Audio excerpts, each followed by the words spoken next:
PAB bertanggung jawab untuk mengatur perilaku profesional yang ditulis oleh McDonald tahun 1945. PAB juga adalah asosiasi perdagangan yang berpengaruh yang mengejar keuntungan anggota melalui advokasi, melanjutkan pendidikan dan memperluas peluang komersil, menyimbangkan prioritas-prioritas di PAB ini tidak selalu mudah dan memerlukan suatu cara tata kelola yang secara bersamaan memenuhi kebutuhan dan aspirasi keanggotaan mereka dan tugas untuk melayani kepentingan publik. Sehingga ada ketergantungan yang mempengaruhi hubungan antara pemimpin dan anggota PAB. Kemudian PAB mengeksplorasi pengaturan tata kelola pelaksanaan tanggung jawab yang bertentangan menjadi perhatian bagi masyarakat, mengingat peran penting yang dimiliki PAB sebagai kekuatan ekonomi sosial yang kuat dalam masyarakat. Peneliti terdahulu dalam artikel ini telah dikatakan telah mengkaji upaya otoritas publik untuk melakukan intervensi setelah terjadinya kegagalan PAB untuk secara efektif mempertahankan tanggung jawab pengawasan mereka, di mana Dewan dengan upaya strategis untuk mengubah citra PAB dan daya tarik internasional seiring upaya mereka selama upaya kewirausahaan untuk mengubah posisi mereka dan kewenangan PAB, pimpinan CPAA mengkonsolidasikan wewenang untuk menjalankan agenda strategis mereka yang terisolasi dan dari pengaruh anggota catatan dari Dwyer tahun 2013 dan 2016 oleh Marx dan Gendron tahun 2011 dan 2013. Kemudian secara otomatis tantangan yang timbul dalam pengaturan tata kelola PAB ketika prioritas pimpinan dan anggota bertentangan, maka secara khusus peneliti fokus pada bagaimana pengaturan tata kelola yang dapat diimplikasikan dalam memicu ataupun membentuk dan berupaya menyelesaikan konflik pimpinan dan anggotanya. Untuk mencapai tujuan penelitian ini, saya kutip, peneliti memiliki krisis tata kelola tingkat tinggi yang terjadi di CPA Australia, di mana meningkatnya kekhawatiran di antara sebagian anggota CPAA mengenai arah strategis, branding, dan pemutusan hubungan PAB dari kepentingan sehari-hari anggotanya. Rumusan masalah yang saya temukan dalam artikel ini itu untuk mengetahui dan menganalisis bagaimana pengaruh oligarki terhadap hubungan pemimpinan dan anggota PAB, bagaimana tata kelola pemerintahan PAB terhadap hubungan pemimpinan anggota PAB. Metode penelitian di mana penelitian ini mengadopsi pendekatan kualitatif berbasis kasus. Ada dua metode pengumpulan data. Yang pertama, mengumpulkan sejumlah data sekunder untuk mengembangkan pemahaman tentang tindakan interaksi antara kepemimpinan CPAA di tahun 2006 dan anggota yang peduli mulai bulan Februari 2017 ketika kekhawatiran anggota mendapat perhatian publik yang luas hingga Mei 2018. Ketika anggota memberikan suara pada reformasi tata kelola pada rapat umum tahunan atau RUPST tahun 2018, peneliti mengumpulkan berbagai laporan, korespondensi anggota, komunikasi dewan, dan dokumentasi RUPS yang dikeluarkan oleh pimpinan CPAA dengan melengkapi data dari artikel sudut kabar dan liputan media televisi. Yang kedua, dari sumber korespondensi dan komunikasi publik dan swasta dari 3 kampanye anggota utama yang dimobilisasi untuk menantang responden, yaitu Bret Stevenson, sebuah kelompok yang dikenal sebagai Spillers, yang pada awalnya berupaya untuk membocorkan dewan direksi dan tim strategi transaksi yang mengupayakan transisi kepemimpinan PAB yang tertib. Adapun analisis empiris yang menggambarkan peristiwa-peristiwa yang terjadi, ada beberapa tahapan. Yang pertama, kelompok pemimpin mengkonsolidasi wewenang untuk urusan strategi dan tata kelola sedemikian rupa sehingga mengurangi kapasitas anggota biasa untuk berpartisipasi dan mempengaruhi urusan operasional. Kemudian yang kedua, munculnya dan eskalasi konflik pimpinan dan anggota mengungkapkan peristiwa-peristiwa yang akhirnya menyebabkan matinya kepemimpinan yang ada. Kemudian yang ketiga, kelompok kepemimpinan yang baru diangkat melakukan reformasi tata kelola setelah kepergian kepemimpinan tersebut. Hal ini menunjukkan bagaimana dampak operasi CPAA yang sedang berlangsung tetap bertahan meskipun terdapat protes yang signifikan dari sebagian basis keanggotaan dari PAB. Kesimpulan yang saya dapat dari artikel, munculnya oligarki di PAB dan menelusuri konsekuensinya terhadap hubungan pemimpinan dan anggota, peneliti mengungkapkan secara peran sentral pembentukan kartel dalam proses ini dan menunjukkan dampak yang dirangsang dalam bentuk sedemikian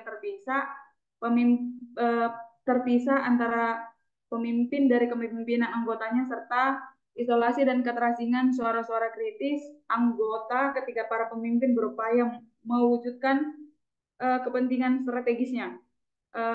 Diterpuruk kesenjangan antara pemimpin dan anggota mengenai masalah-masalah strategis dan tata kelola yang penting dan menabur benih konflik kepemimpinan anggota. Kemudian yang kedua, tata kelola pemerintah ketika terwujud dalam PAB modern, bagaimana dan mengapa para pemimpin CPAA yang baru diangkat meskipun menghadapi tekanan besar dari anggota yang berbeda pendapat untuk melepaskan oligarki tetap menjalankan agenda reformasi pemerintah yang tetap mempertahankan ciri-ciri tata kelola utama. Dalam hal ini, peneliti menyimpulkan dengan mempertimbangkan implikasi dari preferensi yang bertahan lama terhadap cara pengelolaan PAB. Saran untuk penelitian ini mempunyai kontribusi teoritis dan praktis, namun masih memiliki keterbatasan, di mana peneliti hanya memetakan peristiwa-peristiwa penting dari keputusan Dewan Direksi CPA sendiri, kemudian CPA-nya ini dikarenakan karena CPA-nya menolak untuk terlibat dalam penelitian ini. Peneliti tidak dapat menyelidiki tindakan maksud niat mereka secara langsung. Walaupun begitu, peneliti artikel ini tetap yakin bahwa data yang dikumpulkan memberikan validitas kontekstual yang kuat untuk analisis dan teorinya. Sekian presentasi Bapak Ibu. Saya kembalikan kepada Ya, dipersilakan pada Bapak Ibu sekalian menanggapi, kemudian juga memberikan pendapat terkait dengan penyajian artikel Oligarchy in Professional Accounting Body ya, studi kasus di Australia. Silakan pada Bapak Ibu.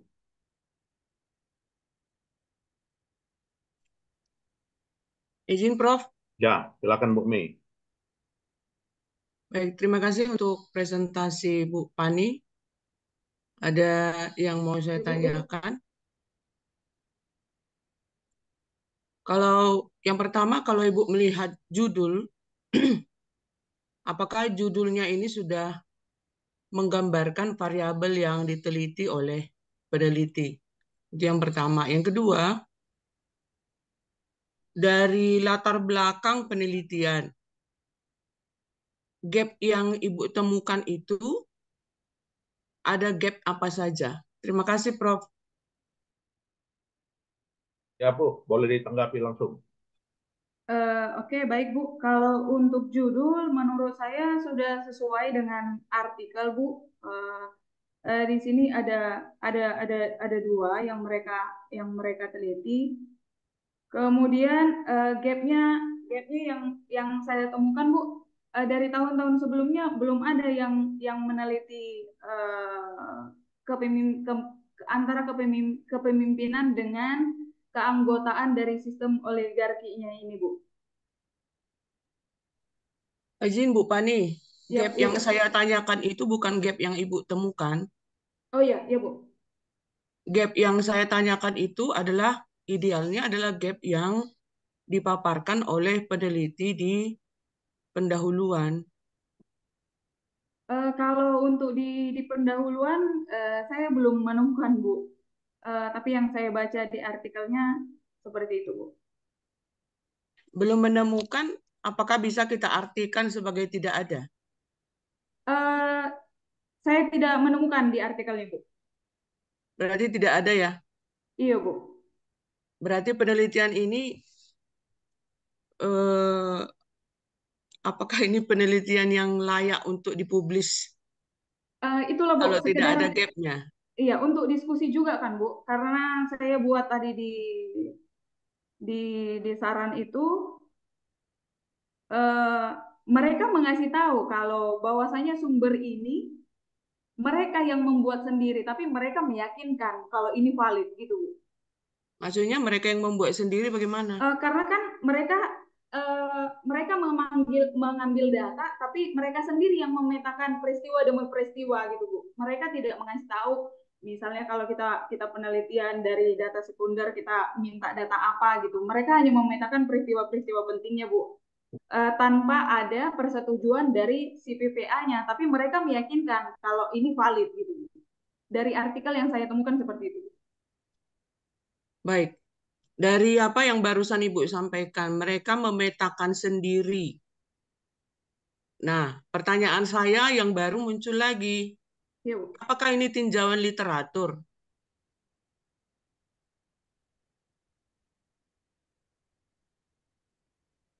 Hmm.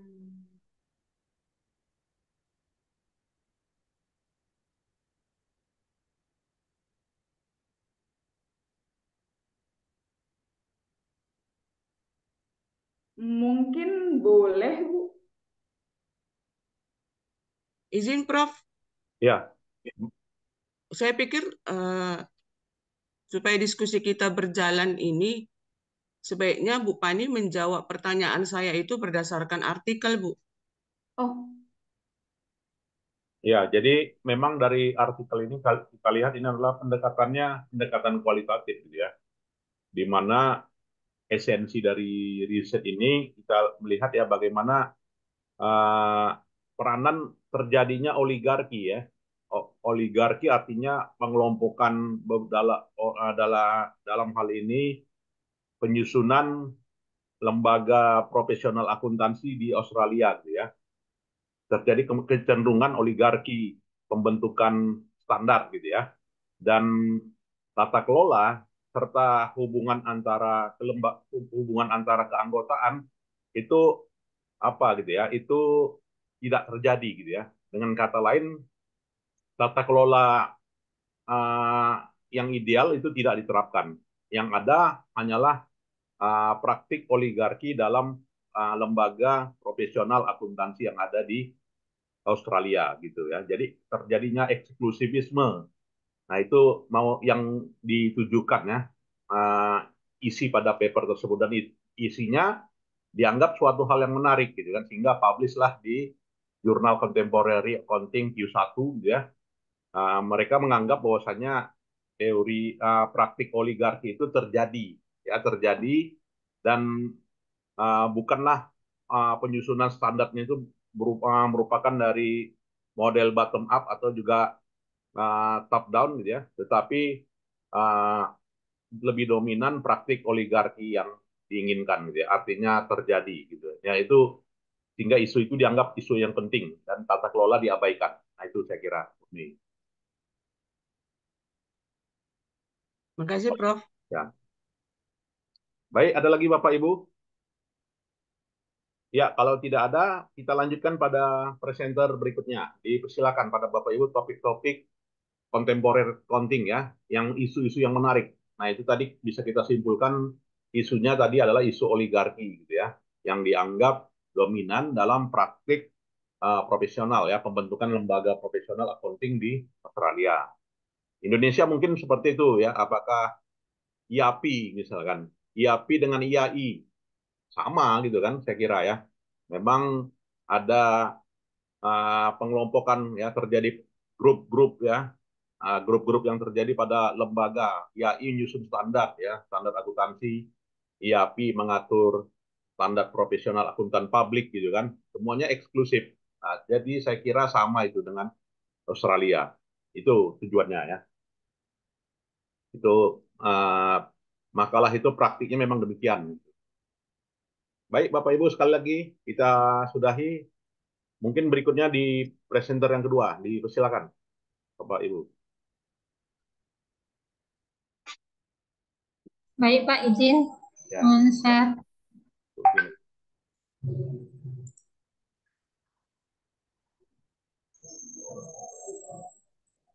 Oke. Assalamualaikum warahmatullahi wabarakatuh. Selamat pagi menjelang siang Bapak Ibu sekalian yang saya hormati.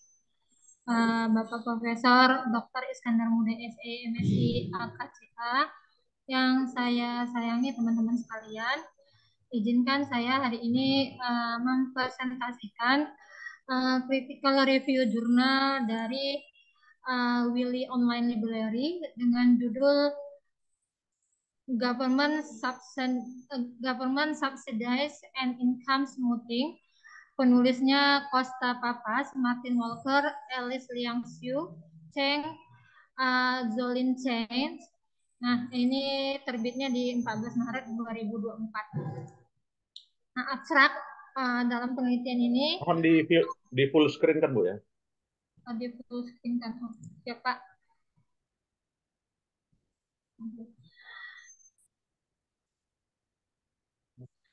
Abstrak penelitian ini menguji hubungan antara subsidi pemerintah dan perataan laba dengan menggunakan sampel perusahaan yang terdaftar di Amerika Serikat. Penelitian ini menemukan bahwa perusahaan-perusahaan yang disubsidi memuluskan pendapatannya dengan lebih agresif dibandingkan perusahaan-perusahaan yang tidak disubsidi. Temuan ini konsisten dengan alasan bahwa perusahaan yang disubsidi menanggung biaya politik yang lebih tinggi dan memiliki lebih banyak insentif untuk memperlancar pendapatan agar dapat menghindari perhatian publik. Selain itu, perataan yang dilakukan oleh perusahaan-perusahaan yang disubsidi lebih banyak dilakukan ketika subsidi diberikan melalui saluran-saluran yang tidak terkait dengan pajak dibandingkan melalui saluran-saluran berbasis pajak. Dan hubungan positif antara subsidi pemerintah dan perataan laba lebih kuat pada perusahaan-perusahaan yang berada dalam pengawasan publik yang lebih tinggi dan dengan lingkungan informasi yang kurang transparan. Analis lebih lanjut menunjukkan bahwa perataan yang dilakukan oleh perusahaan-perusahaan yang disubsidi berfungsi terutama untuk mengkaburkan pendapatan dan bahwa perusahaan-perusahaan yang disubsidi yang melakukan perataan pendapatan cenderung terus menerima subsidi di masa depan. Secara keseluruhan, hasil penelitian ini membantu menjelaskan peran subsidi pemerintah dalam membentuk pilihan akuntansi dan pengungkapan perusahaan. Pendahuluan. Penelitian ini membahas tentang pengaruh subsidi pemerintah terhadap praktek perataan laba perusahaan swasta. Meskipun kaum kapitalis sering berargumen bahwa perusahaan swasta akan bekerja terbaik jika dibiarkan sendiri tanpa campur tangan pemerintah.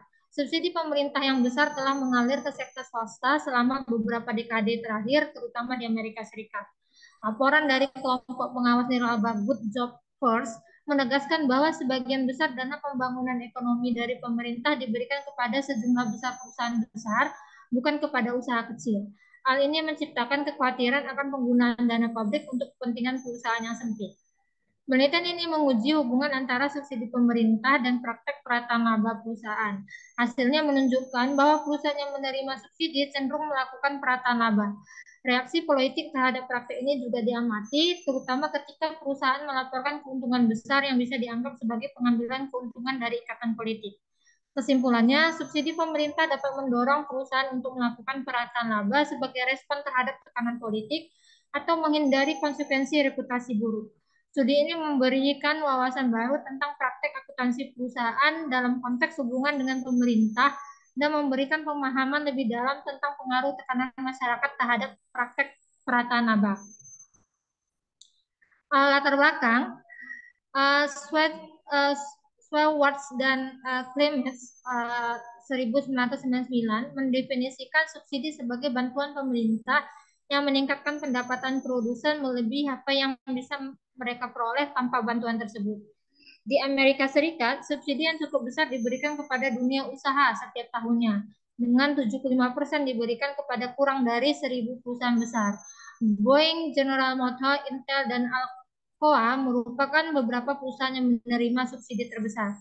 Subsidi dimaksudkan untuk mengimbangi ketidaksempurnaan pasar, memanfaatkan skala ekonomi, memenuhi tujuan kebijakan sosial, dan mengurangi pengangguran. Namun, sebagian besar subsidi diberikan kepada individu yang kaya dan perusahaan-perusahaan yang memiliki hubungan politik, yang mungkin tidak menciptakan keuntungan bersih dalam pendapatan publik. Bukti empiris menunjukkan bahwa subsidi pemerintah tidak selalu berdampak positif terhadap lapangan kerja. Politisi juga dapat memanfaatkan subsidi dalam kampanye pemilu mereka. Subsidi dapat diklarifikasikan sebagai terkait pajak atau tidak terkait pajak. Subsidi terkait pajak mengurangi pendapatan pemerintah tanpa mempengaruhi pengeluaran secara langsung. Sementara subsidi berbasis non-pajak melibatkan peningkatan langsung dalam pengeluaran pemerintah. Untuk mendapatkan subsidi, perusahaan harus mengajukan permohonan dari lembaga pemberi penghargaan, yang kemudian memberikan penghargaan berdasarkan tinjauan program dan penilaian permohonan serta tinjauan keuangan terhadap anggaran yang diusulkan. Frekuensi subsidi meningkat dari kurang 100 observasi tahun perusahaan sebelum tahun 2000 menjadi lebih dari 700 setelah tahun 2010, terutama di industri elektronik, retail, dan permesinan. Perkembangan hipotesis. Subsidi pemerintah dapat mempengaruhi intensif perusahaan untuk melakukan perataan laba secara langsung dengan meningkatkan kekayaan perusahaan atau secara tidak langsung sebagai efek sinyal. Bahkan ketika jumlah subsidinya kecil. Karena kelayakan suatu perusahaan untuk menerima subsidi pemerintah setidaknya sebagian bergantung pada hubungannya dengan pemerintah. Maka penerimaan subsidi tersebut memberikan sinyal sertifikasi kepada masyarakat bahwa pemerintah mendukung perusahaan tersebut, sehingga memungkinkan perusahaan tersebut memperoleh lisensi eksklusif, jaminan akses terhadap proyek khusus dan sumber daya, serta pinjaman bank yang menguntungkan. Lee et al. 2014, Lerner 1999, Lim et al. 2018, Meloman, dan The Machiner 2012. Baik dampak langsung maupun tidak langsung meningkatkan biaya politik yang ditanggung oleh perusahaan penerima. Untuk meminimalkan biaya-biaya ini dan melindungi patronase politik dari masyarakat, para manajer diharapkan melaporkan laba yang berada di tengah-tengah, sehingga menciptakan situasi Goldilocks. Oleh karena itu, hipotesis pertama adalah sebagai berikut. Hipotesis 1, terdapat hubungan positif antara subsidi pemerintah dan perataan pendapatan. Subsidi koperasi biasanya diberikan melalui jalur yang terkait dengan pajak atau tidak terkait dengan pajak. Perusahaan-perusahaan di Amerika Serikat sering dikritik karena membayar pajak penghasilannya rendah dan menerima insentif pajak senilai miliaran dolar. Menurut laporan Institute of Taxation and Economic Policy, dan laporan Institute on Taxation and Economic Policy, perusahaan-perusahaan Fortune 500 hanya membayar tarif pajak rata-rata efektif sebesar 11,3% pada tahun 2018. Sedikit lebih dari setengah tarif pajak yang ditetapkan sebesar 21%. Laporan terbaru oleh lembaga tersebut menunjukkan bahwa 112 perusahaan di S&P 500 atau Fortune 500 membayar kurang dari setengah tarif pajak perusahaan menurut undang-undang selama periode 2018 hingga 2020. Sementara itu, perusahaan-perusahaan ini menerima pajak penghasilan badan hampir 100 dolar miliar perpecahan yang menyebabkan ketidakpuasan publik yang luas. Untuk menghindari reaksi seperti itu, perusahaan yang menerima subsidi terkait pajak cenderung melaporkan pendapatan yang lebih rendah dibandingkan meningkatkan pendapatan yang dilaporkan. Oleh karena itu, perataan pendapatan sepertinya bukan merupakan strategi yang mungkin dilakukan oleh penerima subsidi berbasis pajak menanggapi tekanan masyarakat. Berdasarkan argumen tersebut, hipotesis kedua adalah hubungan positif antara subsidi pemerintah dan perataan laba lebih terasa ketika subsidi diberikan melalui jalur non-pajak dibandingkan dengan jalur berbasis pajak. Desain penelitian, data, dan sampel. Sampel dan data. Data yang digunakan dalam penelitian kami berasal dari berbagai sumber. Kami memperoleh data subsidi dari Good Job First, sebuah pusat sumber daya kebijakan nasional. Informasi ini juga dikumpulkan dari laporan pemerintah, permintaan data langsung melalui Undang-Undang Kebebasan Informasi, siaran pers pemerintah dan perusahaan, artikel surat kabar, serta laporan dari sumber lainnya seperti akademisi dan organisasi nirlaba. Data organisasi tingkat perusahaan kami peroleh dari Compustat, return saham harga, dan jumlah saham biasa dari file bulanan CRSP, sedangkan data analis berasal dari file detail IBIS. Data kontribusi politik kami berasal dari Komisi Pemilihan Umum Federal. Penelitian ini juga menggunakan data kontrak pemerintah dari usaspending.gov, data tentang keanggotaan serikat pekerja, dan liputan menurut industri dari Union Member and Corporate Database, data kepemilikan institusional dari Thomson 13F, dan data media dari Rippenbeck. Sampel kami mencangkup periode 1990 hingga 2018 dengan pengecualian perusahaan keuangan SIC 6000 sampai 6999. Semua variabel continue di warensorisasi pada persentil ke-1 dan ke-99. Dengan beragam sumber ini, kemungkinan bias pengungkapan jika ada adalah kecil. Langkah-langkah subsidi. Untuk menyusun variabel terkait subsidi, penelitian ini menggunakan database pelacak subsidi dengan sumber data lainnya. Meskipun database ini hanya mencantumkan nama-nama singkat penerima subsidi tanpa identifikasi lainnya, penulis menggunakan algoritma pencocokan string untuk mencocokkan penerima subsidi dengan perusahaan-perusahaan dalam database Compustat.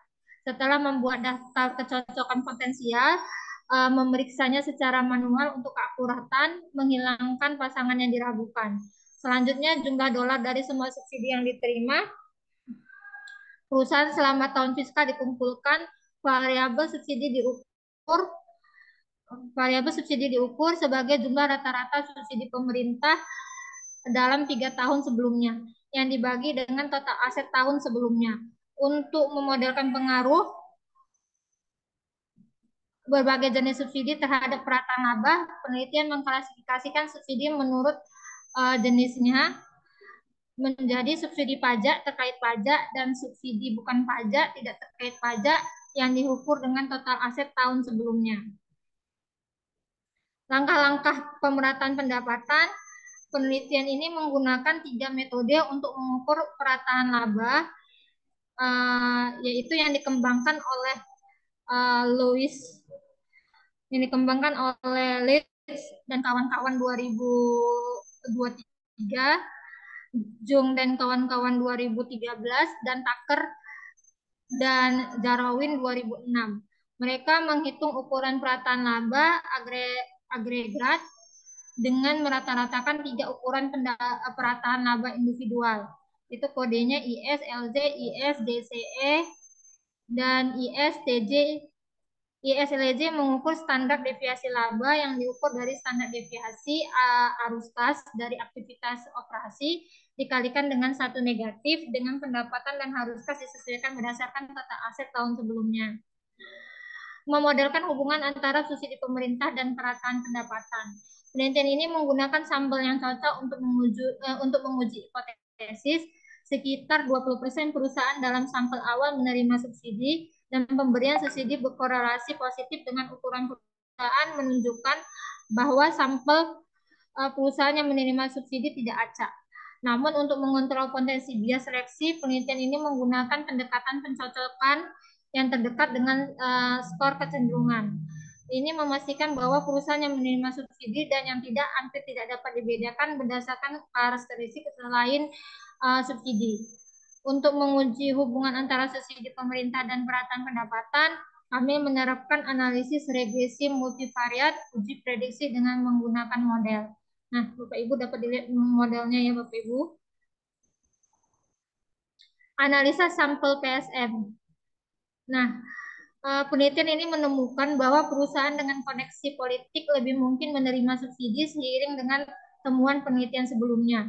Variabel lain yang berpengaruh adalah komparabilitas pelaporan keuangan dan kualitas aktual.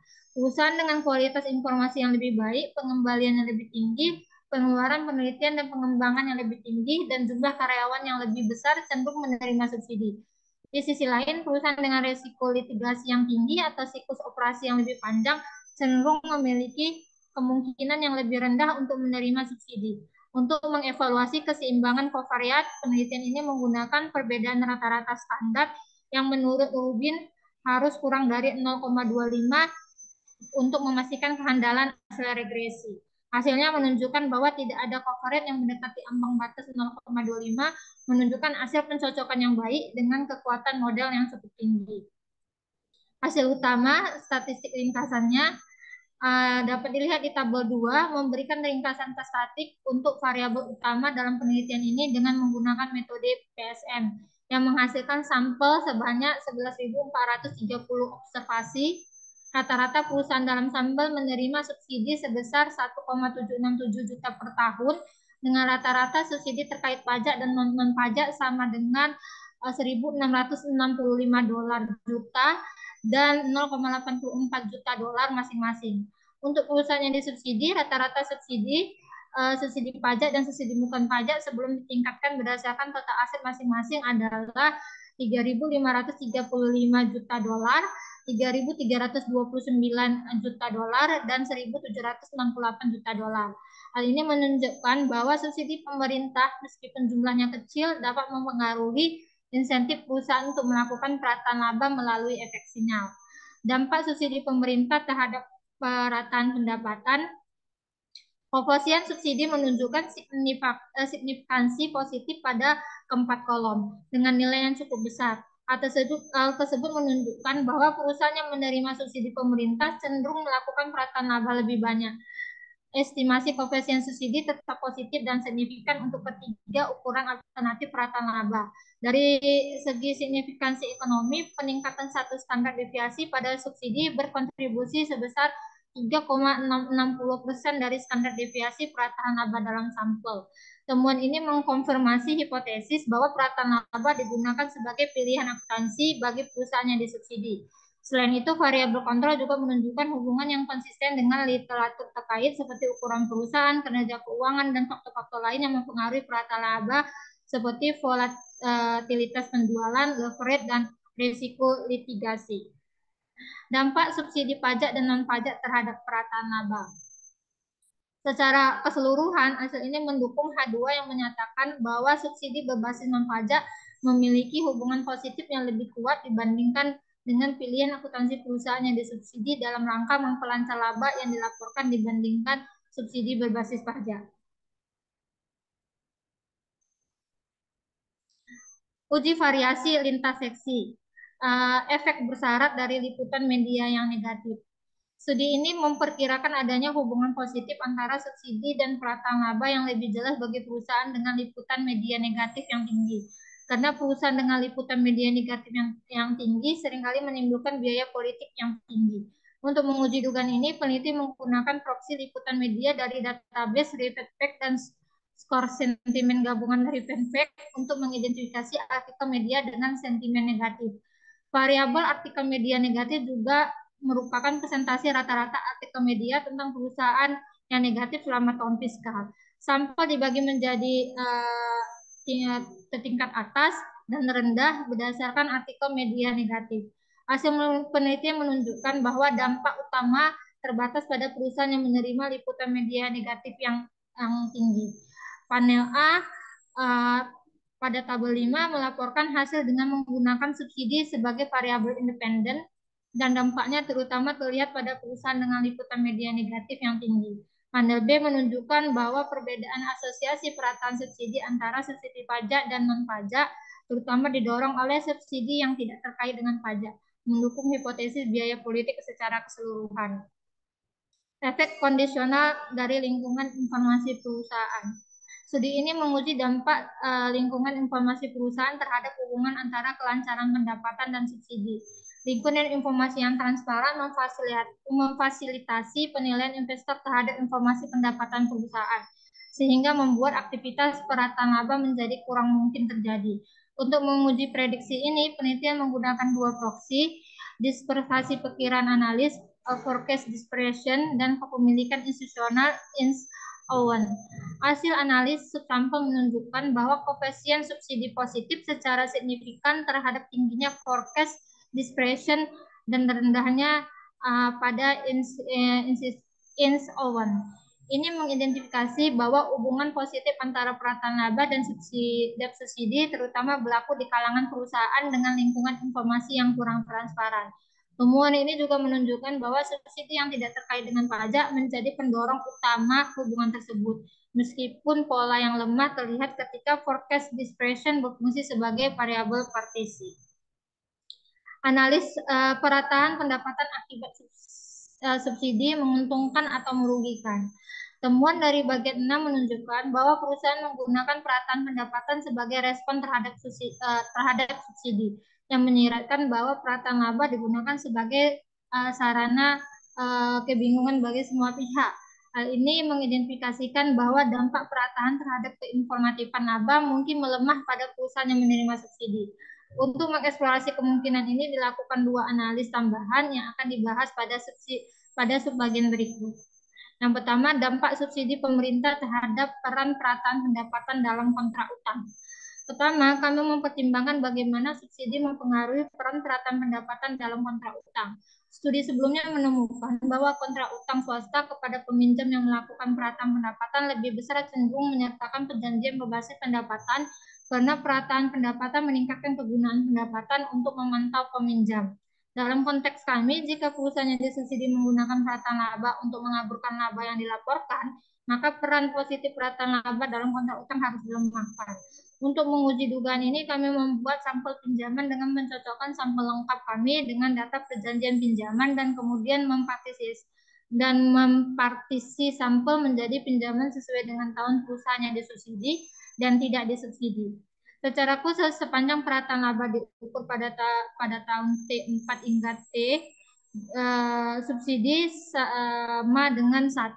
Jika perusahaan telah menerima subsidi selama tahun T hingga T4 atau sebaliknya dari 0, kami kemudian mengintimasi model untuk 2 subsampel yang mencangkup variabel kontrol spesifik perusahaan dan variabel spesifik pinjaman.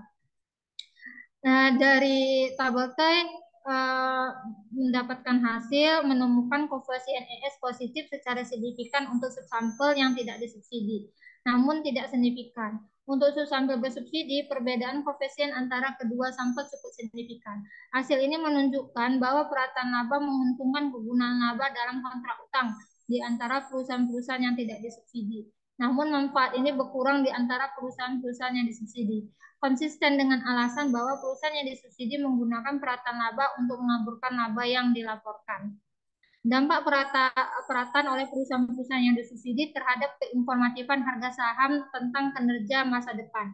Selanjutnya kami mengadopsi pendekatan Tucker dan Jarowin 2006 dan menguji apakah perataan yang dilakukan oleh perusahaan yang disubsidi meningkatkan atau mengurangi keinformatifan harga saham sehubungan dengan masa depan. Kami memperkirakan model koefisien respon pendapatan masa depan (FRC) yang dimodifikasi untuk subsampel bersubsidi dan tidak bersubsidi. Kami berpendapat bahwa perusahaan-perusahaan yang disubsidi melakukan perataan laba untuk menghindari publisitas negatif dan melindungi politisi yang memberikan subsidi dari pengawasan pemilih. Sampai-sampai negatif publisitas membebani hubungan perusahaan dengan para politisi tersebut, sehingga perusahaan-perusahaan yang gagal mengelola pengawasan publik mungkin tidak akan menerima subsidi di masa depan. Dalam konteks ini, kami mengharapkan perusahaan-perusahaan yang disubsidi akan berjalan lancar dan pendapatan mereka akan lebih besar kemungkinannya untuk terus menerima subsidi. Dari selanjutnya, hasil yang menunjukkan bahwa perusahaan yang disubsidi yang terlibat dalam pemerataan lebih besar kemungkinannya untuk memperoleh subsidi terkait pajak dan non-pajak. Bukti ini menunjukkan bahwa manfaat yang dirasakan dari memperoleh subsidi di masa depan dapat menjadi kekuatan pendorong di balik perilaku perataan pendapatan suatu perusahaan. Uji kekuatan, mengkoreksi bias seleksi yang tidak teramati. Melakukan penelitian ini menimbulkan tantangan karena adanya perbedaan yang dapat diobservasi dan tidak dapat diobservasi antara perusahaan yang disubsidi dan perusahaan yang tidak disubsidi, sehingga dapat mengacaukan kesimpulan kami mengenai dampak subsidi pemerintah terhadap perataan pendapatan. Untuk mengurangi pilihan mengenai bias yang dihasilkan dari heterogenitas yang diamati, kami menggunakan PSM dalam analisis utama kami. Namun masih ada kemungkinan bahwa beberapa variabel yang tidak dapat diobservasi mempengaruhi hasil. Untuk mengatasi seleksi bias dari hal-hal yang tidak dapat diobservasi, kami juga menggunakan model seleksi Heckman. Tucker 2010 merekomendasikan penggunaan kedua pendekatan tersebut untuk memastikan kesimpulan yang kuat. Karena PSM saja mungkin tidak sepenuhnya mengatasi permasalahan yang ada. Prosedur seleksi Heckman kami melibatkan pendekatan 2 tahap Pada tahap pertama, kami menggunakan regresi probit untuk memodelkan probabilitas suatu perusahaan menerima subsidi pemerintah berdasarkan pemikiran persaingan subsidi. Pada tahap kedua, kami memperkirakan dampak subsidi ini terhadap perataan pendapatan. Untuk mengetahui pengaruh persaingan subsidi, kami memasukkan subsidi negara tetangga yang mewakili total subsidi yang diterima oleh negara-negara tetangga perusahaan yang berkantor pusat di negara-negara tetangga. Hal ini menyebabkan tekanan pada negara-negara fokus lembaga pemerintah untuk menawarkan subsidi guna menarik atau mempertahankan perusahaan. Penting untuk diperhatikan bahwa ketersediaan subsidi di negara-negara tetangga tidak secara langsung mempengaruhi perataan pendapatan praktek di negara fokus atau di Amerika Serikat. Perataan dibandingkan dengan pendapatan searah ke atas dan pengolahan ke bawah. Untuk mengatasi tantangan dalam membedakan antara perataan laba dan manajemen laba searah ke atas, kami melakukan analisis sensitivitas mengikuti analisis HAM dan kawan-kawan 2017. Analisis ini mengeksplorasi apakah hasil kami terutama dipengaruhi oleh kenaikan manajemen laba selama periode kinerja buruk atau manajemen laba menurun selama periode kinerja yang baik. Kami menjalankan kembali regresi utama kami pada sampel yang dikategorikan berdasarkan perusahaan yang melaporkan perubahan pendapatan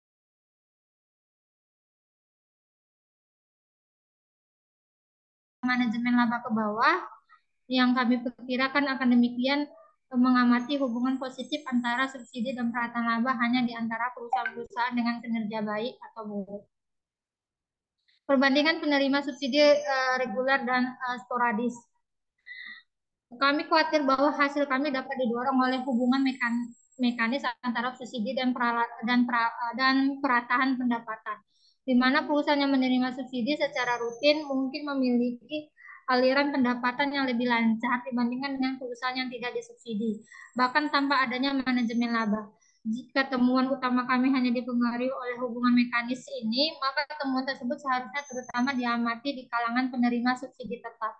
Untuk menguji kemungkinan ini, kami membuat dua sampel. Satu terdiri dari perusahaan yang menerima subsidi secara reguler, yang frekuensi perolehan subsidi berada pada peringkat teratas di antara semua perusahaan yang disubsidi dalam sampel kami, dan yang lainnya terdiri dari perusahaan yang menerima subsidi secara sporadis, yang frekuensi perolehan subsidi berada pada urutan terbawah.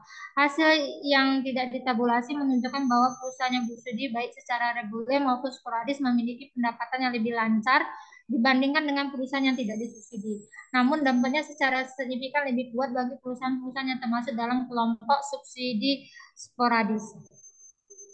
Motif biaya politik versus motif kontrak. Kami menafsirkan temuan utama kami sebagai identifikasi bahwa perusahaan-perusahaan yang disubsidi memperlancar pendapatan mereka karena pertimbangan biaya politik. Namun perusahaan-perusahaan yang disubsidi juga dapat melakukan hal tersebut secara bersamaan dengan menerima kontrak pemerintah, yang terkadang dianggap sebagai subsidi implisit. Dalam keadaan seperti ini, motif biaya politik dapat menjadi terjerat dengan motif kontrak karena perusahaan dengan kontrak pemerintah juga memiliki insentif untuk melakukan perataan laba untuk memperoleh persyaratan kontrak yang menguntungkan dan menjaga hubungan jangka panjang dengan pemerintah. Kami mencoba membedakan motivasi-motivasi ini dengan membuat sampel tanpa pemerintah kontraktor. Tidak termasuk perusahaan manapun yang menerima kontrak federal dan kemudian mengulangi PSM. Untuk membuat pasangan yang cocok dalam sampel yang dikurangi sebanyak 7.652 observasi. Hasil yang tidak ditabulasi menunjukkan bahwa hasil utama kami tetap tidak berubah setelah mengecualikan kontraktor pemerintah. Perataan laba berdasarkan manipulasi aktivitas real. Dalam analisis utama, kami fokus pada aktivitas perataan berbasis akrual. Namun, bukti arsip dan survei menunjukkan bahwa manajer dapat menggunakan akrual serta manajemen laba real untuk memperlancar laba. Oleh karena itu, kami menyediakan apakah subsidi pemerintah mempengaruhi laba melalui manajemen laba real, dan jika ya, bagaimana caranya? Untuk menangkap manajemen laba real, kami mengikuti Roy Choudhury 2006 dan menghitungnya sebagai jumlah produksi abnormal, pengeluaran diskriminisir abnormal, dan harus kas abnormal dari operasi.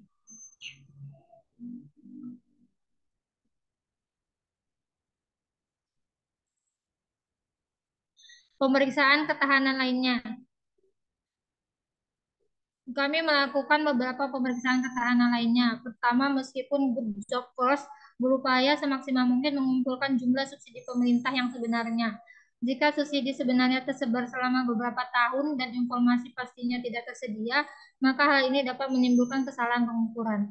Untuk mengatasi permasalahan ini secara empiris, kami melakukan pemeriksaan ketahanan dengan menggunakan variabel indikator subsidi, yang kecil kemungkinannya mengalami kesalahan pengukuran sebagai ukuran alternatif. Meskipun bukti yang mendukung H2 terbatas, hasil penelitian masih menunjukkan bahwa perusahaan yang disubsidi melakukan lebih banyak perataan laba dibandingkan dengan perusahaan yang tidak disubsidi. Uji kekuatan kedua, untuk mengatasi kemungkinan bahwa hasil kami memang demikian didorong oleh variabel yang dihilangkan, kami mengikuti Oster 2019 dan mempertimbangkan apakah potensi variabel yang dihilangkan dapat mempengaruhi hasil dasar kami. Hasilnya menunjukkan bahwa variabel yang dihilangkan kemungkinan besar tidak akan mendorong hasil kami. Kami juga melakukan pemeriksaan ketahanan lainnya seperti mengelompokkan kesalahan standar berdasarkan perusahaan dan tahun, yang menunjukkan bahwa hasil kami tidak berubah. Terakhir, kami menerapkan penimbangan entropi untuk mengurangi kekhawatiran terkait penurunan ukuran sampel akibat pencocokan. Nah, hasilnya menunjukkan bahwa kesimpulan kami tidak terpengaruh ketika kami menggunakan teknik pencocokan alternatif ini. Kesimpulan, kami mengkaji konsekuensi pelaporan keuangan dari subsidi pemerintah dengan fokus khusus pada perataan laba. Temuan kami menunjukkan bahwa subsidi pemerintah berhubungan positif dengan perilaku peralatan pendapatan suatu perusahaan, sesuai dengan hipotesis biaya politik. Kami juga menemukan bahwa hubungan positif antara subsidi dan perataan pendapatan lebih nyata pada perusahaan-perusahaan yang menghadapi pengawasan publik yang lebih tinggi dan perusahaan-perusahaan dengan lingkungan informasi yang lebih buram.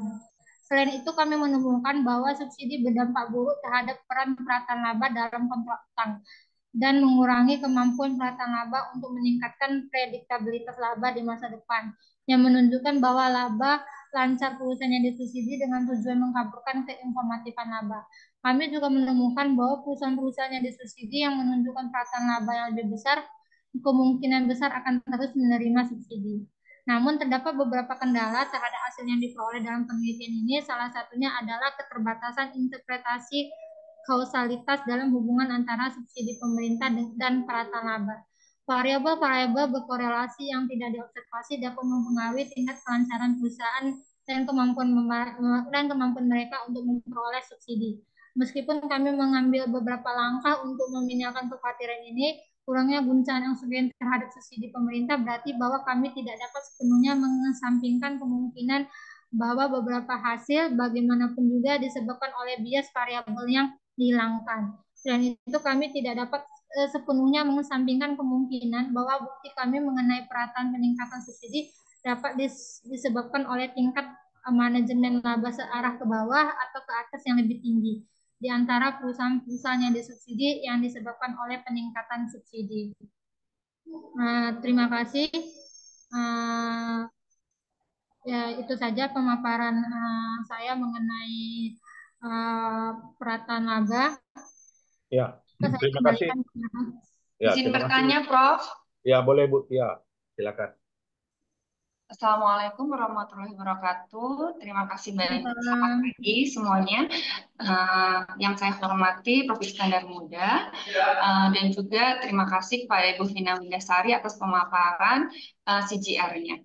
Baik Ibu, yang ingin saya tanyakan, tadi saya ada melihat mengenai situasi Goldilocks tadi ada dibicarakan ya Bu. Kalau boleh saya tahu Bu, Ibu bisa menjelaskan nggak Bu apa yang dimaksud dengan situasi Goldilocks? Itu satu. Kemudian yang kedua, di sini saya nggak ada ngelihat Bu kerangka konseptualnya. Bagaimana ya Bu kerangka konseptual untuk penelitian ini? Kemudian yang ketiga, ini kan penelitiannya dilakukan di Amerika Serikat tadi ya kalau nggak salah ya Bu. Nah jadi menurut pertanyaan saya, menurut Ibu Vina, apakah penelitian ini bisa diterapkan di Indonesia? Itu saja Ibu, terima kasih. Assalamualaikum warahmatullahi wabarakatuh. Waalaikumsalam warahmatullahi wabarakatuh. Silakan Bu Vina.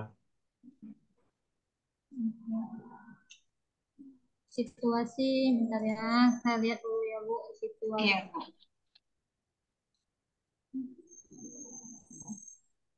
Di rumusan, perkembangan hipotesis tadi, Bu. Yang mana Bu? Di perkembangan hipotesis ya? Iya. Bentar ya.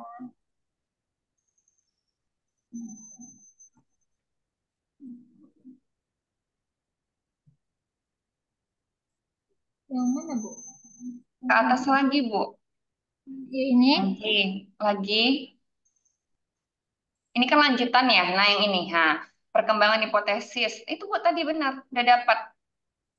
Ya. Oh, Ya, yang Goldilocks. agak paling bawah. Dua Iya, baris situasi terakhir. Iya. Goldilocks.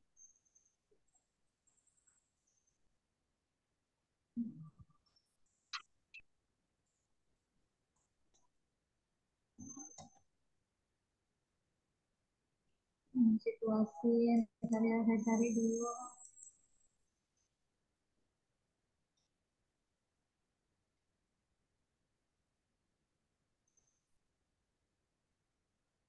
Nah, kalau menurut artikel yang lebih jelas, Bu, untuk situasi Goldilocks itu situasi atau kondisi di mana sesuatu kondisi itu dalam keadaan ideal atau pas.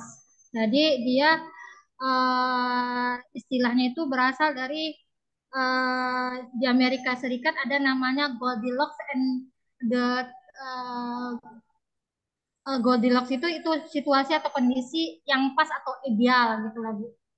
Jadi kalau kita di sini dibilang di sini menciptakan situasi Goldilocks berarti menciptakan situasi yang ideal atau yang pas gitu. Terus Bu, hubungannya dengan para manajer diharapkan melaporkan laba yang berada di tengah-tengah sehingga menciptakan situasi Goldilocks, maksudnya gimana? Nah, di sini kan dibilang untuk meminimalkan biaya-biaya ini, kita lihat dari atas ya, jangan setengah-setengah. Subsidi pemerintah dapat mempengaruhi insentif perusahaan untuk melakukan perataan laba secara langsung dengan meningkatkan kekayaan perusahaan atau secara tidak langsung sebagai efek sinyal. Bahkan ketika jumlah subsidinya kecil, karena kelayakan suatu perusahaan untuk menerima subsidi pemerintah setidaknya sebagian bergantung pada hubungannya dengan pemerintah, berarti hubungan baik ya, maka penerimaan subsidi tersebut memberikan sinyal sertifikasi kepada masyarakat bahwa pemerintah mendukung perusahaan tersebut sehingga memungkinkan perusahaan tersebut memperoleh lisensi eksklusif. Nah, lisensi eksklusifnya mungkin inilah hubungan baik tadi ya, jaminan akses, jadi terbukalah terhadap proyek khusus dan sumber daya seperti pinjaman bank yang menguntungkan. Baik dampak langsung maupun tidak langsung meningkatkan biaya politik yang ditanggung oleh perusahaan penerima. Untuk meminimalkan biaya-biaya ini dan melindungi patronase politik dari masyarakat, para manajer diharapkan melaporkan laba yang berada di tengah-tengahnya. Nah, laba daripada perusahaannya disubsidi itu kan sebaiknya dilaporkan Bu di tengah-tengah masyarakat maksudnya gitu. Sehingga menciptakan situasi yang pas atau yang ideal. Oke, Bu. Oke, nah sudah jelas ya Bu ya? Iya. Oke, nah untuk kerangka konseptual di dalam di dalam artikelnya, nah bisa dilihat ya, saya sudah share juga artikelnya. Nah di situ memang tidak dibuat kerangka konseptual, tetapi kalau misalnya pun mau kita buat kerangka konseptualnya, ya tadi hipotesisnya ada dua, ya hanya ada dua, tapi pendekatan-pendekatannya untuk hipotesis itu yang banyak supaya menghilangkan bias tadi. Nah, cara-cara untuk mendapatkan hasilnya itu yang banyak. Nah, itu hipotesisnya cuma ada dua sih ini, Bu. Ya, kalau kerangka konseptualnya berarti kita gambarkan ya cuma dari hipotesisnya tadi, ya subsidi pemerintah dan perataan pendapatan. Satu lagi, subsidi pemerintah dan perataan laba uh, ada melalui jalur non pajak dan jalur berbasis pajak gitu. Oke. Berarti Bu, kalau untuk Dependennya tadi yang mana, Bu? Untuk objek penelitiannya? Untuk objek penelitiannya tadi, berarti bisa kita simpulkan. Bentar ya, Bu. Hubungan positif antara subsidi pemerintah dan perataan pendapatan. Berarti dia perataan pendapatan, Bu.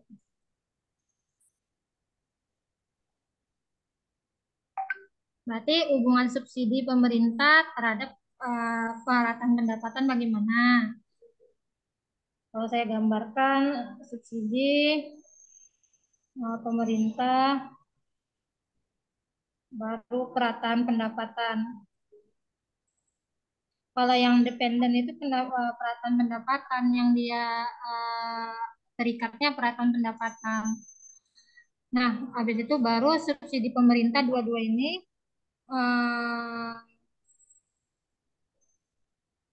ada yang melalui jalur non pajak dan jalur berbasis pajaknya, ada dua lagi. Berarti kalau digambarkan ini terhadap subsidi pemerintah terhadap perataan pendapatan, baru ini digabungkan subsidi pemerintahan dan perataan pendapatan melalui jalur non pajak dan jalur berbasis pajak. Itu, Bu. Maksudnya jadi dependennya dua gitu, Bu. Perataan pendapatan dengan perataan Apa, laba. Bu? Dependen apa, Bu? Apa tadi Bu bilang? Saya kurang paham. Kan kalau di sini dependennya yang mana? Hubungan positif antara subsidi pemerintah dan perataan laba. Terus yang tadi, yang H1-nya tadi apa, Bu? Hubungan positif antara, bisa dibalik lagi nggak ke H1-nya tadi, Bu? Bentar ya.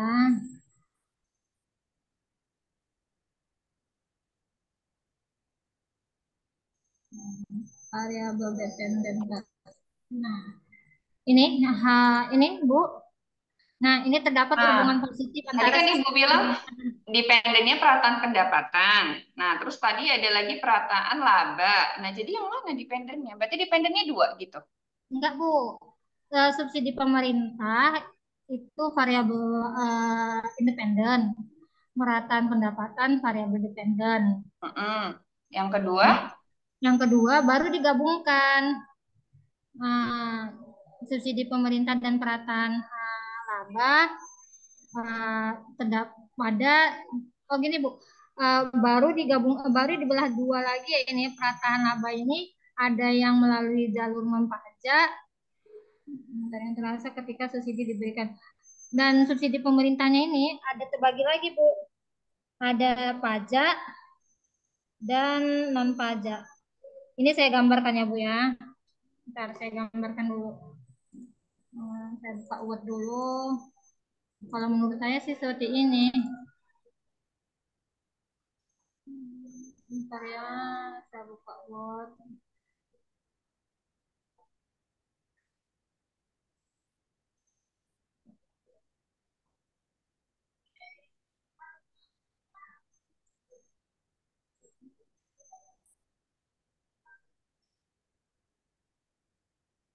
Nah, kalau menurut saya sih gini ya Bu, subsidi pemerintah.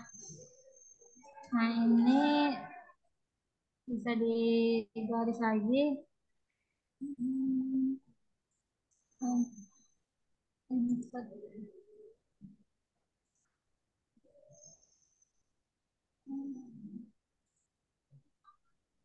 Nah, ini Izin Bu Vina, atau mungkin di layar saya saja yang tidak tampil Word-nya ya? yang lainnya tampil Bu. Nggak tampil, Bu, sama. Bentar ya Bu, saya belum sharekan layarnya. Saya buat dulu bentar ya Bu. Ya, Bu. Setnya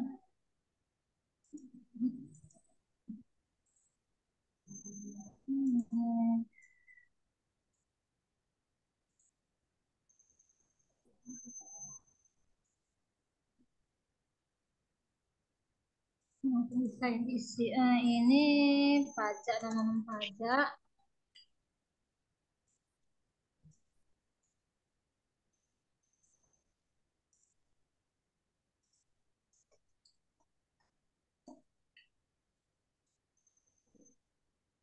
dengan pajak.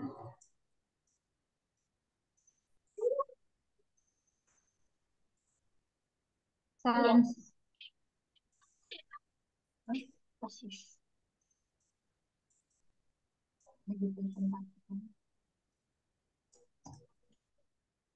Terus kalau di sini kita bisa lihat, nah ini gini deh, satu lagi ini peraturan pajak.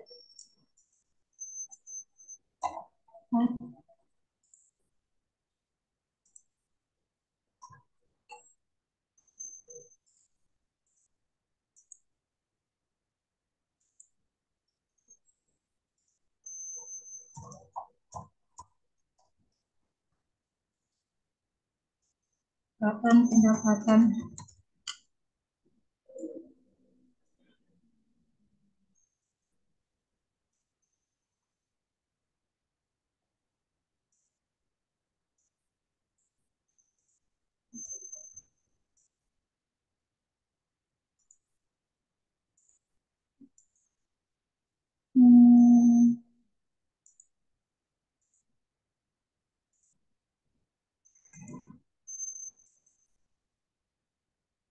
Kenapa di-share saja dulu webnya Bu, supaya bisa kita lihat. Oh ya, ntar ya Bu.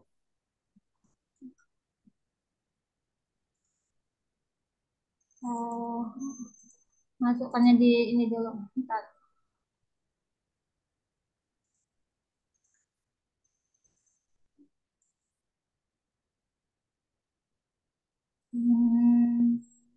Turun ke awal ya, ntar ya Bu. Oke. Baik, saya pikir Ini Bu dia Bu. Vina, izin Bu Vina, Share-nya izin gimana nih? Ini udah saya buat nih Bu, udah selesai. Mau saya share. Nah, ini saya stop dulu yang share ini ya. Saya share yang Word.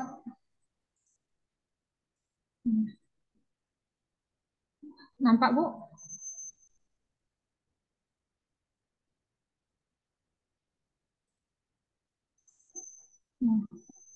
Seperti itu yang saya pahami.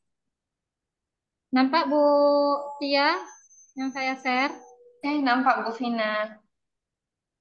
Saya izin ikut nimbrung menanggapi, boleh ya? Ya, Boleh silakan Bu. Ya boleh, Ya. Bu Mei. Kan ini kita sifatnya discuss, Bu Mei. Ya, betul.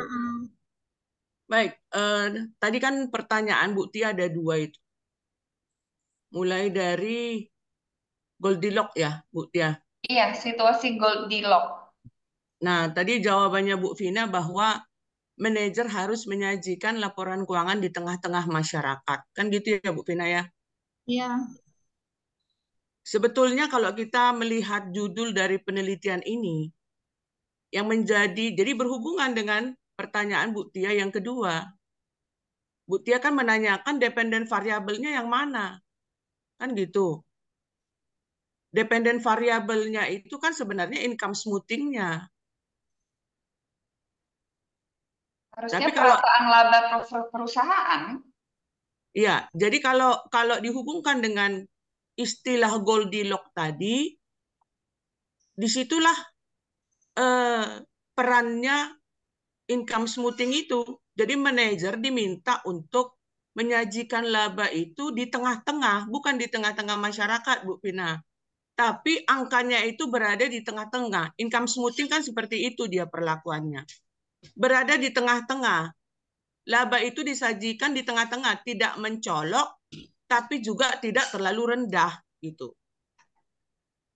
Itu yang pernah saya pelajari ya.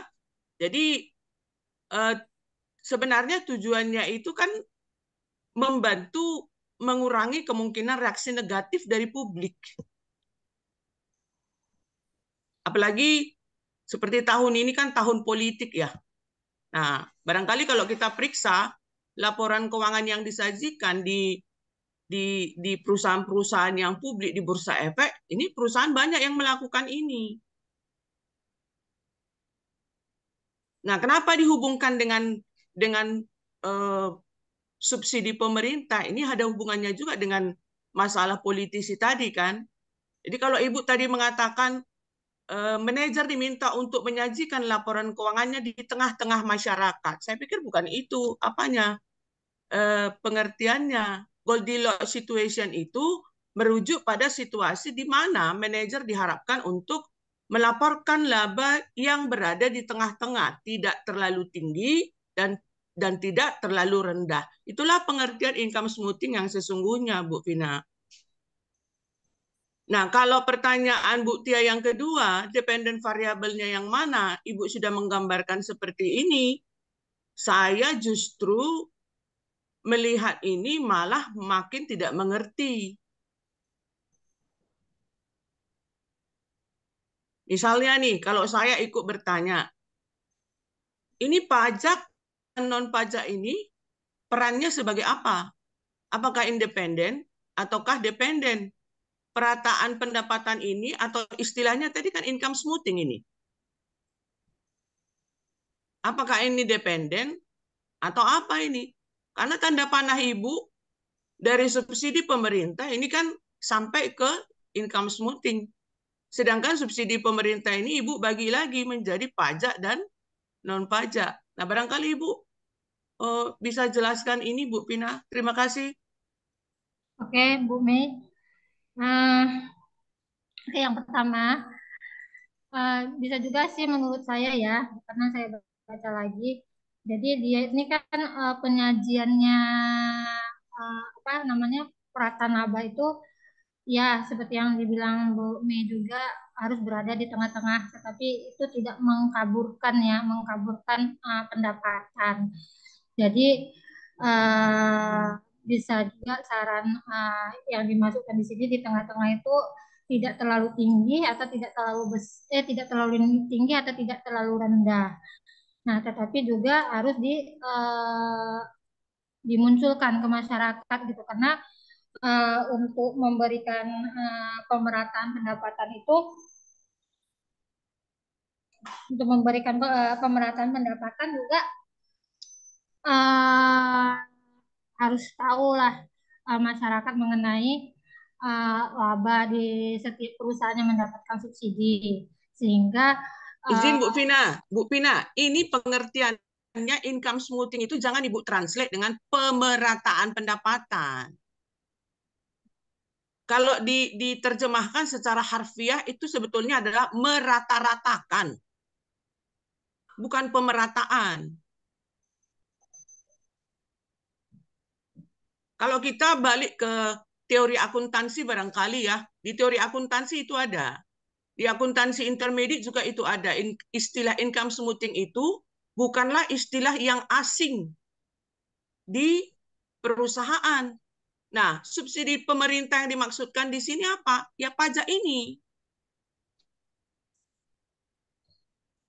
Satu-satunya yang diharapkan oleh perusahaan pertolongan dari pemerintah. Oke lah jangan satu-satunya. Tapi laporan keuangan itu kan memang kan ada eksternal yang memerlukan itu. Ada investor, ada kreditur, ada pemerintah. Nah, urusannya dengan pemerintah apa? Menetapkan pajak kan, Bu? ya, tapi kan di sini dibilang di sini kan Bu di artikel juga. Nah, kan kita melihat nih si peneliti ini melihat apakah tadi yang disubsidi pemerintah ini bagaimana gitu kan tentang anggapan juga dari masyarakat kan gitu. Nah, makanya kita tahu income smoothing itu tadi inilah khususnya untuk uh, bisa nggak diartikan itu jangan pemerataan pendapatan, tapi saya sudah translatornya seperti itu pemerataan pendapatan. Oke lah kita buang memeratakan rata-rata gitu kan Bu pendapatan. Nah, untuk yang tujuan utama orang itu ini dalam penelitian ini kan menguji hubungan antara subsidi pemerintah dan income smoothing terhadap cocok enggak perusahaan-perusahaan ini yang disubsidi seperti itu. Nah,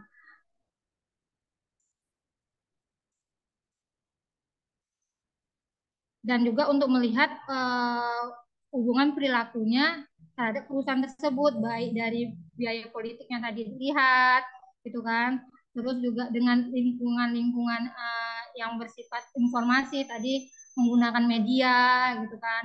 Nah, dilihat terus yang menerima ini juga sebaiknya jangan mengaburkan informasi kelabaannya. Nah, kan seperti itu dia yang mau dilihat.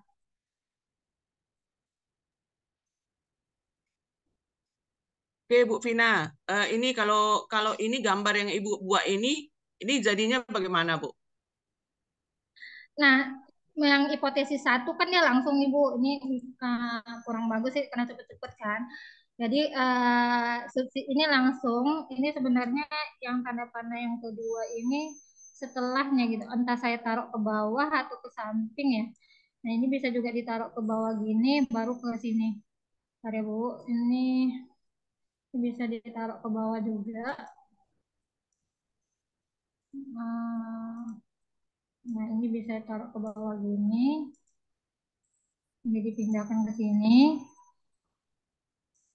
Nah, ini juga bisa dipindahkan ke sini gitu ya. Izin Bu Vina, Nah, mungkin supaya nggak terlalu melebar, karena ini kan kita minta saran dari Prof aja. Untuk ini kan kalau untuk yang pajak dan non pajak ini kan dia ketika subsidi diberikan melalui jalur non pajak, mm-mm.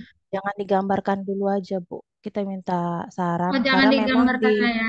iya, karena di wilayah ini memang dia tidak memberikan, di wilayah ini memang eh, artikel apapun dia tidak memberikan kerangka konsep. Dia tidak Iya, memberikan tadi saya itu. udah bilang juga Jadi kalau kita memberikan itu Bu. gambar takutnya Iya, salah persepsi, Bu, gitu. iya. Jadi mungkin bisa minta kita saran sama Prof Iskandar karena dia di sini memang dia hipotesis duanya untuk ketika ketika subsidi diberikan melalui jalur non pajak dan dibandingkan dengan jalur yang berbasis pajak. Mungkin jangan Ya, digambarkan dulu, nanti takutnya tak ibu gambar tambah lain lagi tambah lebar persepsinya. ya Bu ya. Ya, Kawan-kawan, iya. kalau pemikiran saya seperti ini ada lagi garis bawahnya mungkin ya untuk menyatukan habis itu ke perataan pendapatan. Nah, tapi cobalah kita tanya ke Prof. Iskandar dulu, Prof. Gimana baiknya, Prof? Ya, jadi dalam artikel internasional Bapak Ibu ya di Wiley di Q1 gitu kan, itu umumnya mereka tidak menggambarkan lagi yang namanya kerangka konseptual. Kenapa gitu kan? Nah, karena mereka sudah kembangkan hipotesa gitu kan, yang disebut dengan hypothetical development. Nah, jadi hypothetical development tersebut muncullah hipotesa gitu, yang menggambarkan hubungan antar variabel. Nah, jadi boleh dia tidak diturunkan ya menjadi gambar kerangka konseptual. Yang ada itu hanya hypothetical development dan juga operational definition ya. Nantinya muncul definisi operasional. Nah, jadi gambar itu tidak muncul gitu ya. Nah, terkait dengan perataan laba ya apa ya income smoothing gitu ya. Jadi yang namanya income smoothing itu merupakan praktik yang apa ya, yang tidak sesuai dengan standar akuntansi lah ya idealnya. Kenapa gitu kan? Nah, karena akuntansi itu menganut yang namanya historical cost gitu kan. Jadi apa yang terjadi itulah ya dianggap sebagai suatu transaksi historis masa lalu dan dicatat gitu kan. Nah, dalam praktik income smoothing karena adanya kepentingan manajer kan, adanya kepentingan pemerintah ya kan. Ya, pemerintah misalnya ingin ekonomi tumbuh gitu kan, maka apa yang dilakukan untuk mendukung itu? Maka kebijakan perpajakan. Nah, kebijakan perpajakan dari sudut pandang standar itu masuk kategori smoothing gitu kan. Naik 10%, turunkan 11%. Dikenakan pajak penghasilan, tidak dikenakan pajak penghasilan. Dikenakan PPN, tidak dikenakan PPN. Karena apa? Karena pandemi. Sesudah pandemi, PPNBM tidak dikenakan lagi untuk orang yang membeli produk kendaraan misalnya. Nah, itu semuanya adalah praktik pajak yang berimplikasi terhadap laba perusahaan, yaitu yang namanya laba kan ya. Jadi bukan pendapatan. Jadi beda antara pendapatan dengan laba, ya kalau dia namanya perataan pendapatan tidak tetap, tidak tepat gitu ya. Karena yang di smooth itu adalah pendapatan, harusnya laba. Kenapa dia laba gitu kan? Ya karena yang namanya net income after tax, net income before tax. Ya kan, ada yang boleh dibebankan, ada yang boleh tidak dibebankan. Yang namanya laporan keuangan fiskal gitu kan. Nah, makanya lebih tepat dikatakan perataan laba, bukan perataan pendapatan dari konsep teori ya, Bapak Ibu. Nah, jadi konsep perataan laba ini dalam accounting itu dianggap sebagai suatu praktik yang ilegal sebenarnya, gitu ya. Nah, karena adanya ya kepentingan perusahaan yang ingin pertumbuhan ekonomi 7%, 8%, gitu kan. Instrumennya apa? Instrumen mikro, instrumen makro, gitu kan. Supaya perusahaan tumbuh gimana? Pajaknya dikurangi, misalnya. Atau ekspornya tidak dikenakan pajak, gitu kan.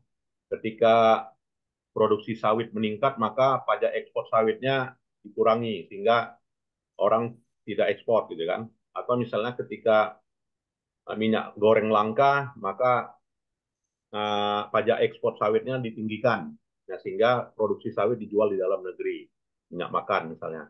Nah, jadi lebih tepat itu, Bapak Ibu, itu adalah perataan laba ya. Nah, mengenai pajak dengan non pajak, tadi saya mendengar, nah ini ada variabel lainnya gitu kan, yaitu variabel kontrol. Nah, jadi variabel kontrol pajak itu mengontrol mengontrol dari perataan laba ya sebagai bentuk subsidi pemerintah. Nah, itu dia ya, Bapak Ibu.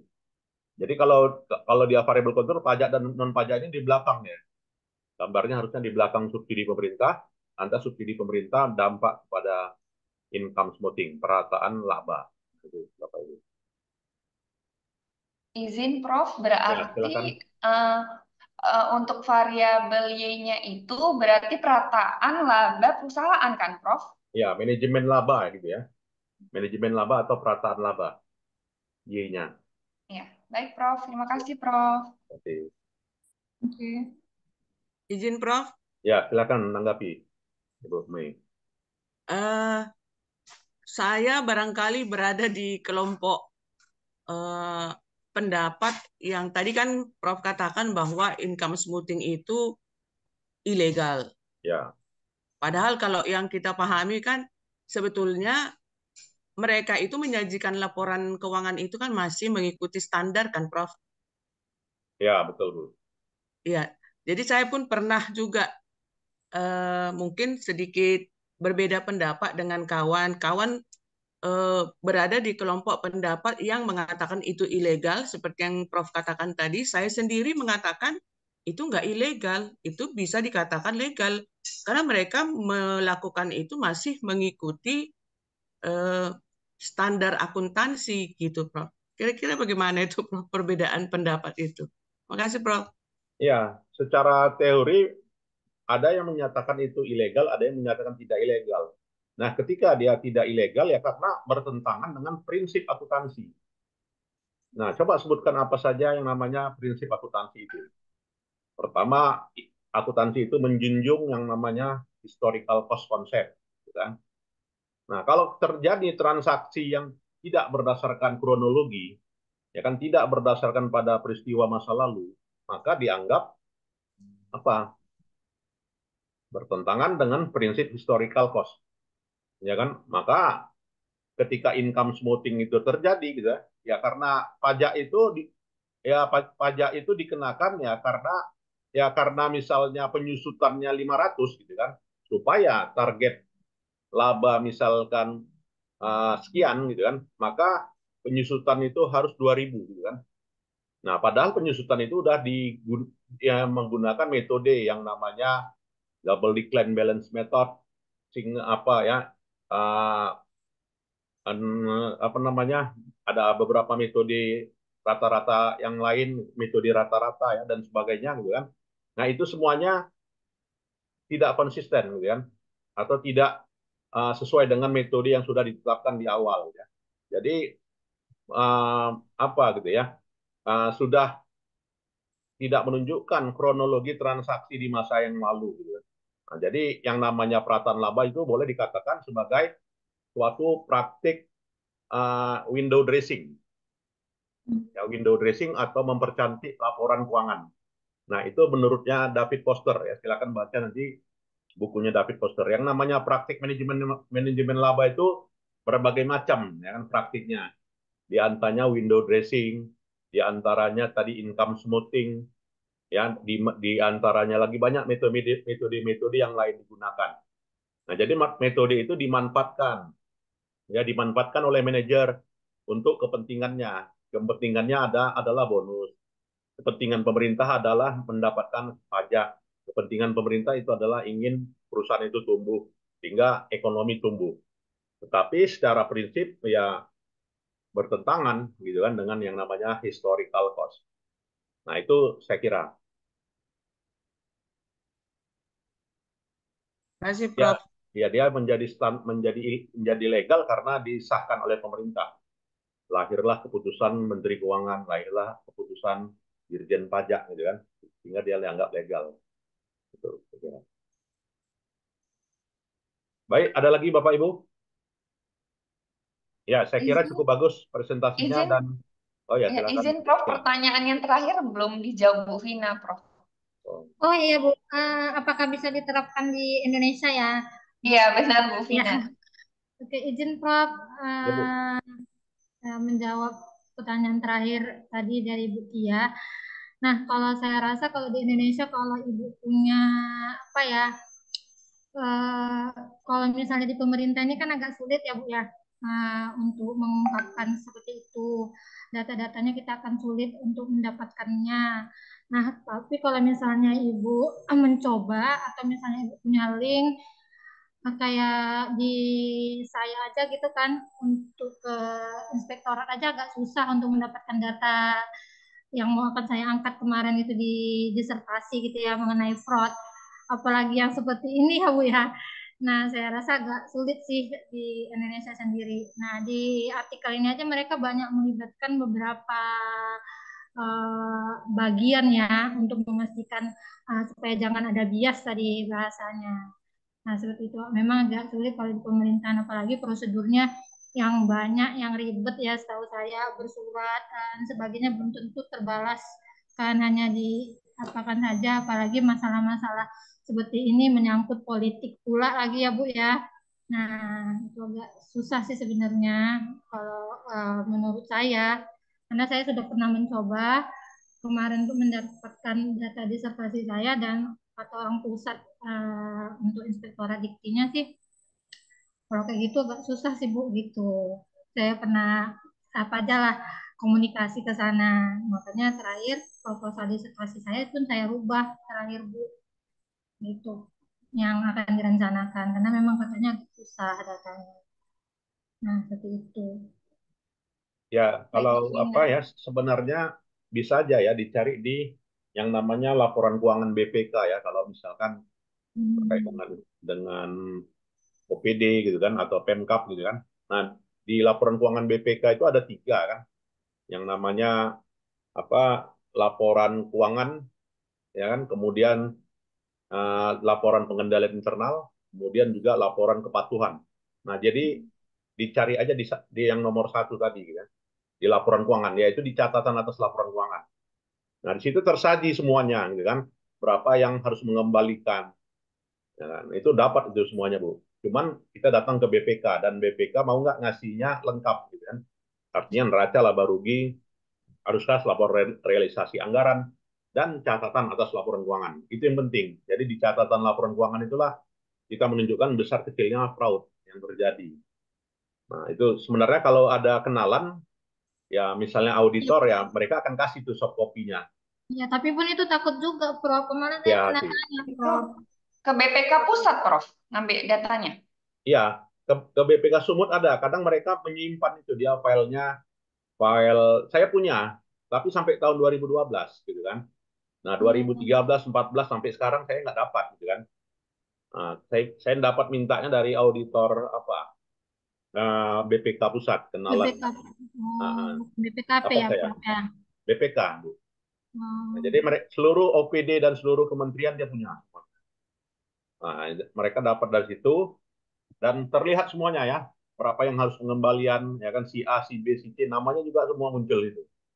Nah, jadi sebenarnya itu tinggal kita datang ke BPK nggak dikasih gitu kan. Tapi kalau kita minta auditornya kenal secara pribadi dikasih itu, di-share sama dia. Itulah Bu, ada pendekatan-pendekatan juga yang saya informasikan tadi. Kenalan lah Bu itu. Benar-benar. Saya ada sepupu sih di BPK, cuma belum tentu juga dia mau ngasih laporannya ya kan, Prof? Ya, artinya apa aja Bu? Bertahap-bertahap ya kan? Dikecek-kecek. Iya, Prof. Makasih, Gila, Prof. Bu. Makasih, Bu Ya. Vina. Terima kasih Prof. Ya, saya 2012 punya saya dari tahun 2005 sampai dengan 2012. Seluruh kabupaten kota semua. Ya, baik Bapak Ibu sekalian itu saja saya kira. Terima kasih. Dan kita lanjutkan nanti siang ya, atau gimana? Sekarang Jam aja 12 boleh ya, Prof? Jangan langsung, Prof. Oh, jam 12 ya, boleh. Off dulu ya. Ya, ya. dulu ya. Ya, baik. Seminar teori akuntansi, Bu ya. Ya, ya siap Prof. Ya, Baik, jam siap, 12 ya. Prof. Terima Baik, kasih Prof. Bapak Ibu sekalian. Untuk itu kita boleh istirahat dulu setengah jam. Dan Oke, nanti terima kasih Prof. masuk kita Terima kasih, lebih Prof. lanjut. Terima kasih. Iya. Ya. Makasih Makasih banyak, banyak, Prof. Prof. Assalamualaikum warahmatullahi wabarakatuh. Salam warahmatullahi wabarakatuh.